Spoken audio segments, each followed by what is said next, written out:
things. Where did the aesthetic come from? I mean, overall, Yeah, this weird factory industrial aesthetic with whatever these creatures are. Where did they come from? so the designer of the creatures was an awesome production designer. His name was Steve Olds, and he later went on to design Treasure Planet for Disney, the movie, all those great ships, if you remember it. The guy was really good. And we were sitting there in the beginning. He was one of the first employees at Oddworld, and really we were doing it backwards. Meaning you should know what your mechanics are, and then you design your characters. Just kind of like how Stranger got designed, Oddworld Stranger's Wrath. But in this case, we were just designing cool characters. What's really cool characters? Totally the wrong way to do it for games, but that's what we were doing. And Steve was he was just trying to seek completely unique. And for me, I was really trying to capture. I've always been into lots of research, and at the time, we were coming out of, it was the early '90s, right? And I'm starting to think of Abe, and it's like between 90 and 92, I'm writing these stories that I think are going to be more film stories, and I figure out they're actually game stories.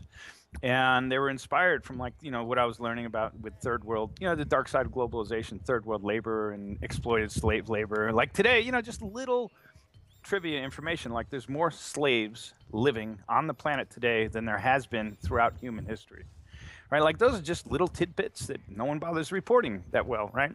And so I was really kind of fascinated and depressed by all that, but I thought, these are really great subjects for games because they're dark, horrid worlds, but they have great, Orwellian possibilities, and they could be. At the time, the X-Files was really becoming big. Do you remember that? The X-Files? Of course, yeah. Okay, great. and as that was happening, I was like, what if we were like, Muppets meets the X-Files? So that was kind of an idea where you had these really heavy tones, undertones of content, but on the surface it was very, sort of Looney Tunes, slapstick, and Muppet-ish. And that was driving it in terms of the conceptualization of the world, like the dark side of globalization meets, your funny bone.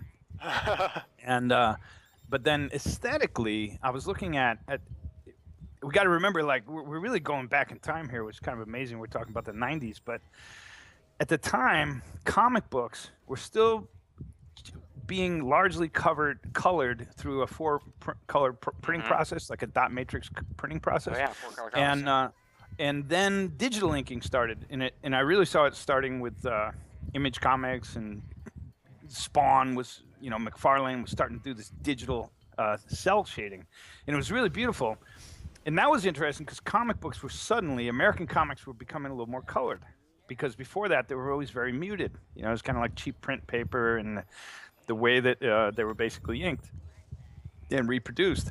And so that was one aspect where it was like, wow, comic books are changing in quality of color. But the other was, I was paying attention to a lot of European graphic novels. So these French, Spanish, and Italian artists in English, different brands were doing these graphic novels, and those graphic novels were really they were oversaturated. Like a lot of the colors largely it was coming out of Europe that I noticed this. They were way oversaturated. So they were surreal, but they were still like beautiful, volumetrically lit, like they were real illustrations. And so for Oddworld, I was like, we want to hit more of the color schemes that go with European graphic novels. Really oversaturated, over-rich. They're probably not real. They feel kind of hellish, but beautiful at the same time. So that was driving the color lighting sensibility. And then we wanted it to feel, very 3D, even though it was done initially in a sprite side-scrolling game. Cool.